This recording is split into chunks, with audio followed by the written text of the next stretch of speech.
Hello. How you doing? Oh, I'm doing fine. How are you doing? Doing well. Right from the opening exchange, this courtroom feels calm, almost routine. But don't let that fool you.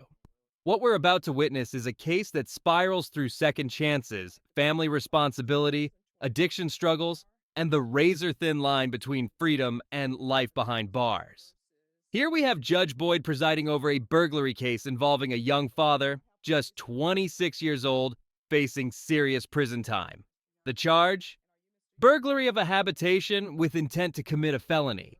One of those offenses courts treat very seriously because it involves entering someone's home, their safest space. And yet, instead of slamming the prison door shut, the court is considering deferred adjudication, basically a legal lifeline. Deferred adjudication means the judge holds off on a conviction if the defendant follows probation rules, and the conviction may never formally hit his record. But if he messes up, the full punishment, potentially life in prison, comes roaring back. And that's what makes this hearing so intense. We're not just watching sentencing, we're watching a crossroads moment. A young man with kids, struggling with marijuana use, trying to build a future with an art degree and business dreams, but also making decisions that keep putting him in danger of losing everything. Judge Boyd is known for being direct, sometimes blunt, but often focused on rehabilitation.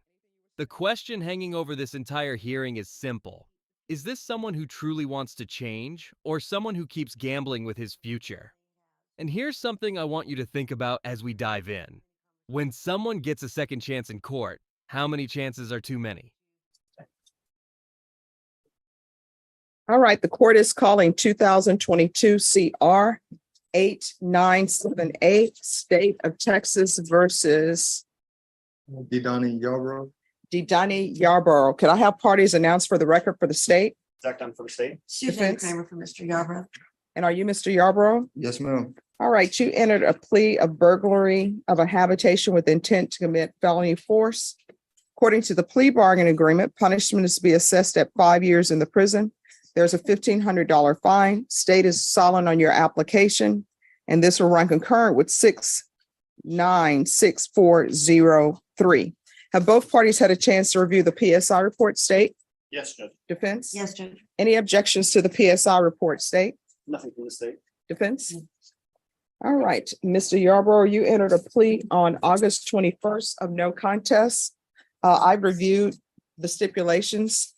I'm unsure if it was said on the record, but I believe it was by Judge Angelini.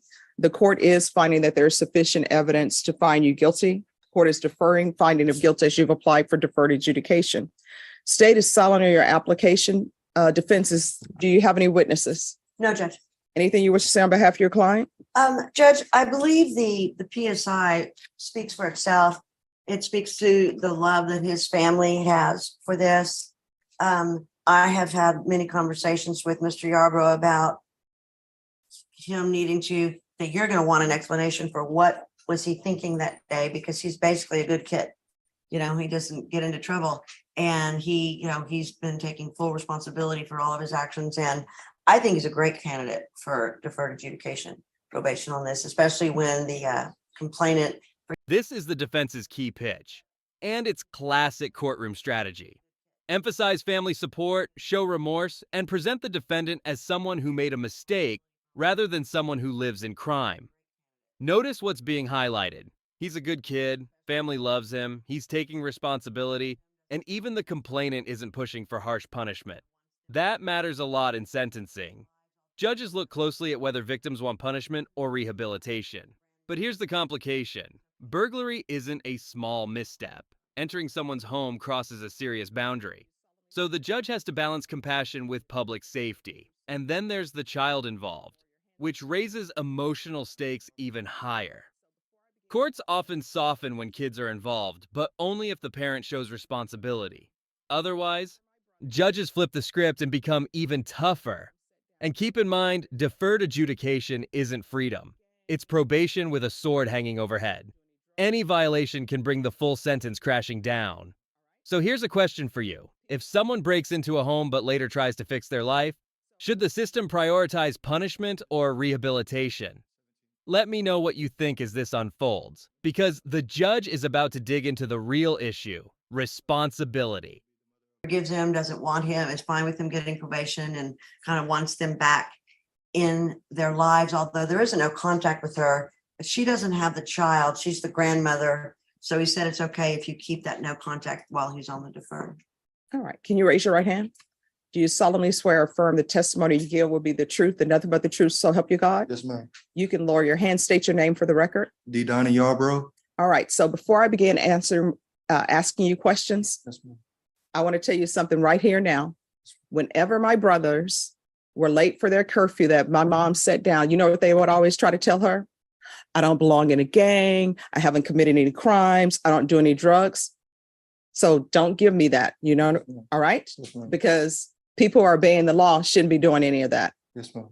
So how old is your daughter? She's just turned 3 in July 17th. All right. So, Yes, ma'am. And I have another one on the way due in November. Next week will be the mother of my child's 8th month. all right. And is this the mother of the other child as well? No, ma'am. All right. So you're just procreating. Yes, ma'am. All right. And now you understand where babies come from. Yes, ma'am. And if you can't support your children, you should not be having a lot of children. You understand? Yes, ma'am. All right. So why were you smoking marijuana? Coping mechanism. All right. So it is very bad for a child to come to their grandmother's house smelling like marijuana. Yes, ma'am. So do you think it's appropriate for your children to smoke marijuana? No, ma'am, not at all. Well, that's what you did with your baby. Because if you're smoking marijuana around them, which obviously you were, because otherwise the baby wouldn't smell like marijuana, the baby's clothes wouldn't smell like marijuana, we would not be here. This is where Judge Boyd shifts from legal discussion to parenting reality. And notice how personal the tone becomes. She's not just talking about marijuana. She's talking about parenting choices and consequences. Secondhand smoke, marijuana exposure, and child welfare are huge issues in family courts.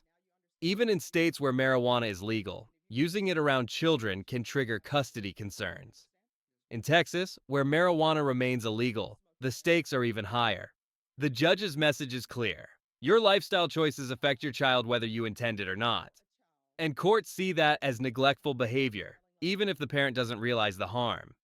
This moment also shows something viewers often miss. Judges aren't only punishing crime, they're trying to prevent future harm.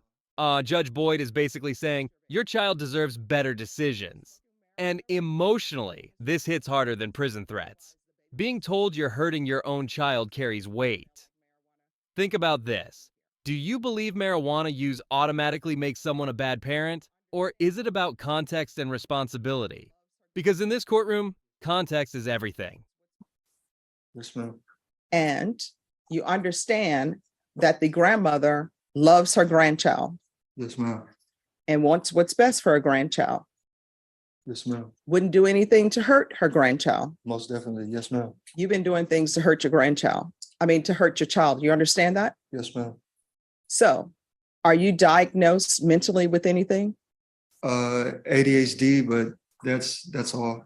That's no excuse. No. No, there is not. You Yes, should ma'am. not be using marijuana. And Yes, the ma'am. court is not going to allow you to use marijuana in this court while you're on probation. It is illegal in Texas to use marijuana. Yes, ma'am.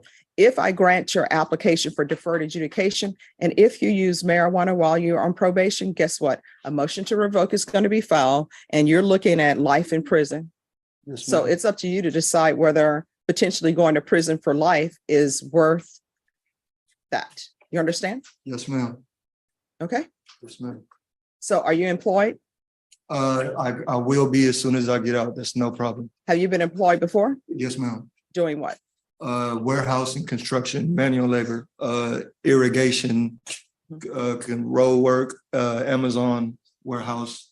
All right. And how old are you? I just turned 26 in July. All right. And how far did you go in school? I have my high school diploma and I have my associates in St. Philip's College, And what? art. And what are you planning on doing with this art degree? I really want to own my own business, but it's steps to that. I still have to pick up the knowledge, but Okay. more is to So come. how does, and I think art is great. One of my brothers was great in art and still is great in art, but how does you going to get your art degree translate into, I want to own my own business? Is your art going to be connected to that? Yes, ma'am. Starting cartoons, drawing magazines, trying to get it in the newspaper. So what Things like steps that. are you going to take to do that? This exchange is fascinating because we see the judge testing whether his dreams are real plans or just talk. Owning a business sounds great, but courts want actionable steps. Judges hear, I want to start a business all the time. What they look for is commitment, schooling, certifications, job stability, structure. The defendant talks about logos, branding, learning, which sounds positive but still vague. And vagueness worries judges because probation success often depends on stability. Notice also how education plays into sentencing. Someone pursuing college or training often gets more leniency because it shows forward momentum. Courts want defendants busy improving themselves, not drifting into trouble. This is one of those quiet moments that decides futures. And the judge is gauging whether this man is serious about changing or just saying what sounds good. Let me ask you, when someone says they want to change, what proof should courts require before believing them? Because this answer may influence how much trust the court gives him next. Owning my own name, business logo, business account. Okay. Still learning and picking up the knowledge to do so. All right. And how often were you using marijuana? I say twice a week. Nobody uses marijuana twice a week. I get drug tested at jobs, so You figured out when you could get a negative test? yes, ma'am. Okay. And have you used anything other than marijuana? Alcohol, but that's occasionally birthdays, holidays, Thanksgiving. While you're on Christmas. probation, you're not allowed to drink alcohol. You understand? Yes, ma'am. Yes, ma'am. All right. This is what the court will do. Court will sentence you to 10 years, deferred adjudication. Judge Boyd ends the hearing with what might be the most important advice of the entire session: a decision filter.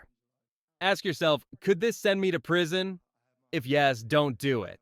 It sounds simple, but many probation violations happen not from big crimes, but small bad decisions. Skipping meetings, drinking at a party, missing classes, or failing drug tests. And that warning about thinking you can beat drug tests, judges see that trick constantly. Eventually, testing catches up. This closing speech almost feels parental. She's trying to shock him into thinking long-term instead of short-term. At this moment, the case seems hopeful. He walks away with freedom, opportunity, and clear instructions. But here's the kicker. We're about to jump forward in time and see how fragile second chances really are. I'm going to request parenting classes. And you're very lucky that the grandmother didn't want you to go to prison. So we're going to do parenting classes, 200 hours of community service restitution. If he enrolls or obtains a business certificate so you can better yourself and completes the parenting classes, the community service hours will be deemed satisfied. So to satisfy those 200 hours of community service restitution, you can go out and do community service hours, or either you can better yourself. And bettering yourself would mean you take parenting classes and you get a certificate or something that shows me you're taking steps to accomplish in life what you want to accomplish. Yes, ma'am. There's to be regular reporting by Zoom or in person. When's the last time you used marijuana? 5 months ago. All right, so he should be clean. So when he's released, we're going to do a UA. If for some reason when he's released, it's positive for marijuana, start testing for levels. And just to let you know, he's set on the DWI tomorrow. I'm not his lawyer on that, but it's a JSAT, so he won't get out today. It'll have to wait till tomorrow. Okay. And then proof of employment within 45 days. There's to be no employment as a home health care provider or with minors. I'm going to order no unsupervised contact with minors until you complete parenting classes. Do you understand? Yes, ma'am. So you can have contact with your child, but someone has to supervise. And if the grandmother, It can't be her because there's a no contact. well, there's a no contact under this case. If for some reason the grandmother wants to have contact and wants to be the person who supervises, just let probation and myself know, and I'll lift the no contact order. Thank you, Judge. We're going to do anger management. So no contact with Nora Ramos. And this is supposed to run concurrent with County Court cause number 696403. And there's to be, I'm going to follow the recommendation for the TAP evaluation, which is intensive outpatient treatment with probation.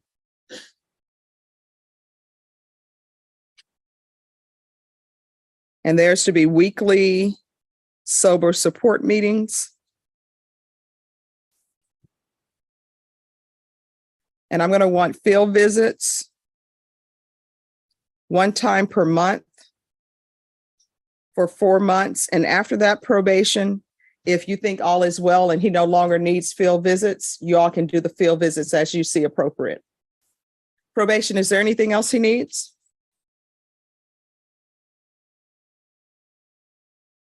Mr. Yarborough, is there anything else you need from the court to be successful?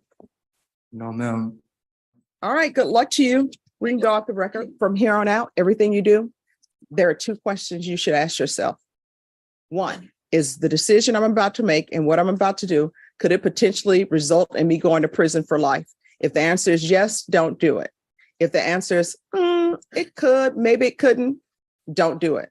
That whole thing that you're doing with your job where you know when they're testing you, so you're saying, well, I use marijuana on this day, not on this day, so I can get a negative test. Don't do that here because it may not catch you the first time, but ultimately it's going to catch you. And then you know what's going to end up happening? Warrant's going to be issued for your arrest. You're either going to make bond or you're not. If you don't make bond, you're going to be at the jail. You're going to be brought over in orange. You understand? Yes, ma'am. And just as a side note, how tall are you? I'm 6'6". Okay. All right. Yes, ma'am. Thank you. All right. Thank Do you. better. You have a wonderful. Great. Are you all ready to proceed on the motion to revoke? Really? Court is calling 2022 CR 8978 State of Texas versus Didini Yarborough. Can I have parties announced for the record for the state Daniel Escobar for the state of Texas. defense? Written hour from the defense. Are you Mr. Yarborough? Yes, ma'am. Did you review the document entitled Motion to Enter Adjudication of Guilt and Revoke Community Supervision with your attorney, and did you understand it? Yes, ma'am. And are you the same Didini Yarborough who's placed on deferred adjudication in 2022 CR 8978 for the offense of burglary of a habitation with intent to commit a felony on September 28, 2023 for a period of 10 years? Is that you? Yes, ma'am. State.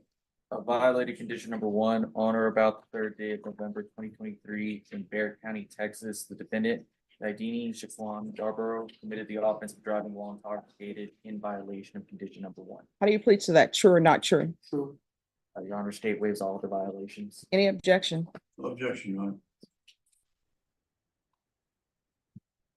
Did you understand by pleading true to violation of condition number 1, the court could find it true, grant the motion, find you guilty, sentence you up to life in prison and up to a $10,000 fine? Yes, ma'am. Knowing that, do you still wish to plead true to violation of condition number 1? Yes, ma'am.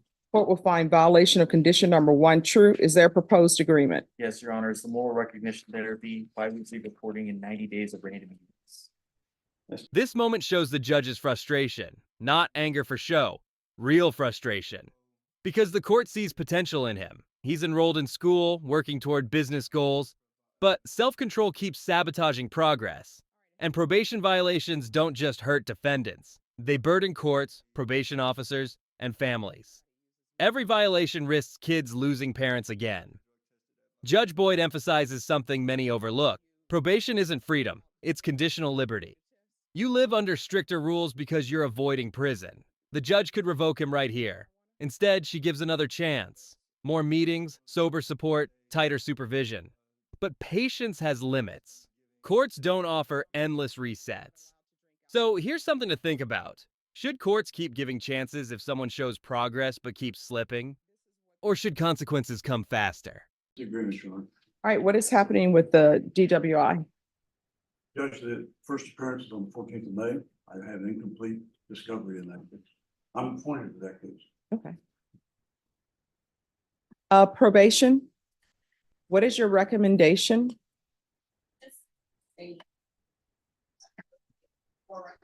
Therapy by reporting and 90 days of related to the IVR.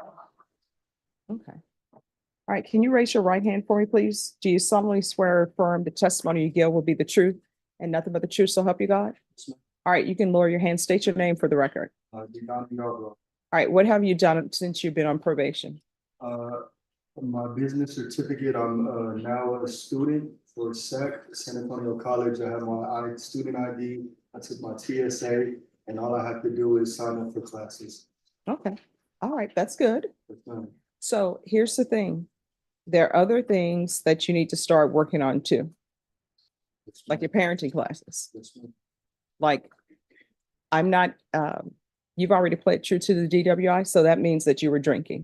You're not allowed to drink on probation. I think I tell everybody that, or at least a majority of the people, when they're before me on a specific case. Doesn't matter if you're drinking in your house. Doesn't matter if you're drinking in your backyard. Everybody who's on probation, you're not allowed to drink alcohol. It's not- So do you realize by drinking alcohol, you're basically saying, oh, I'm okay with doing life in prison. I'll take this drink of alcohol. Do you understand? You're going to have to grow up and realize can't drink alcohol, can't smoke marijuana, can't do any of this on probation. That's what being on probation is. You don't have the same rights and privileges that other people have. You understand? it's not my business. You have a contract with this court. I know you have an agreement with the state. Probation has given me their recommendation, but it's really up to me. So even though they've agreed that you be continued, I could revoke you and send you to prison right now for life. You understand? It's fine. Do not come back here for this nonsense. We're always here in the 187 to help people if they need help with drug or alcohol or whatever, or you have some issues. Pick up the phone, call probation, and we'll see what we can do. This case perfectly captures the tension between punishment and rehabilitation. A young father facing serious prison time gets a lifeline through deferred adjudication. The court gives him resources, parenting classes, treatment, supervision, opportunities to build a future. But then alcohol use leads him straight back into court, risking everything again. Judge Boyd ultimately chooses continuation instead of revocation, but with stricter oversight. The message is clear. This is likely the last chance. The broader takeaway? Probation isn't easy, and success depends on discipline, structure, and making better choices consistently, not just occasionally. Courts can open doors, but defendants have to walk through them. Whether he ultimately succeeds or returns again depends entirely on decisions made outside the courtroom. And that's where real change happens, or fails. And now we want to hear from you. Do you think the judge made the right call by giving him another chance, or should probation have been revoked? If you found this case as shocking as we did, make sure to hit that like button, share your thoughts in the comments, and don't forget to subscribe for more jaw-dropping courtroom breakdowns. But you are not allowed to drink. Do you understand? It's not my business. From here on out, everything that you do, you need to ask yourself, could this potentially result in me going to prison for life? If the answer is yes, don't do it. If the answer is maybe, don't do it. If it's like, I don't know, pick up the phone, call probation. You understand? It's not my business. All right, this is what the court is going to do. Court is finding violation of condition number 1 true. Are you employed? Yes, ma'am. All right. How much is the UA hotline? Your Honor, your analysis will be worth $10 to $20. And depending on how often you like to test it. All right. Is there any other issue with him other than this alcohol? Don't report, you could go to prison. You understand? It's not my business. So this is what the court is going to do. The court is finding number 1 true. The court will deny the motion. Court is going to alter and amend conditions to include the following. There's to be 90 sober meetings in 90 days. There's you to report to probation. One time, probation is one time every 2 weeks too much for you all? All right, you're gonna report to probation one time every 2 weeks for 60 days. If you miss reporting, they're gonna file a motion to revoke. Do you understand? Yes, ma'am. Now, the MRT, that's to help you make better decisions. Do you need help on how to make better decisions? Yes, I'm- ma'am. All right. If you do, let me know. We'll give you something. Yes, ma'am. All right. So, and the MRT. Probation, is there anything else? Is there anything else you need from the court to be successful? All right. That's the court's ruling. We can go off the record, make better decisions. Otherwise, you may find yourself at the prison. Yes, ma'am. And when you go to prison, people will ask you, what are you here for? And you're going to say, well, I drank alcohol or I didn't report to probation. All right. Yes, ma'am. Good luck. This case perfectly captures the tension between punishment and rehabilitation. A young father facing serious prison time gets a lifeline through deferred adjudication. The court gives him resources, parenting classes, treatment, supervision, opportunities to build a future. But then alcohol use leads him straight back into court, risking everything again. Judge Boyd ultimately chooses continuation instead of revocation, but with stricter oversight. The message is clear. This is likely the last chance. The broader takeaway? Probation isn't easy, and success depends on discipline, structure, and making better choices consistently, not just occasionally. Courts can open doors, but defendants have to walk through them. Whether he ultimately succeeds or returns again depends entirely on decisions made outside the courtroom. And that's where real change happens, or fails. And now we want to hear from you. Do you think the judge made the right call by giving him another chance, or should probation have been revoked? If you found this case as shocking as we did, make sure to hit that like button, share your thoughts in the comments, and don't forget to subscribe for more jaw-dropping courtroom breakdowns.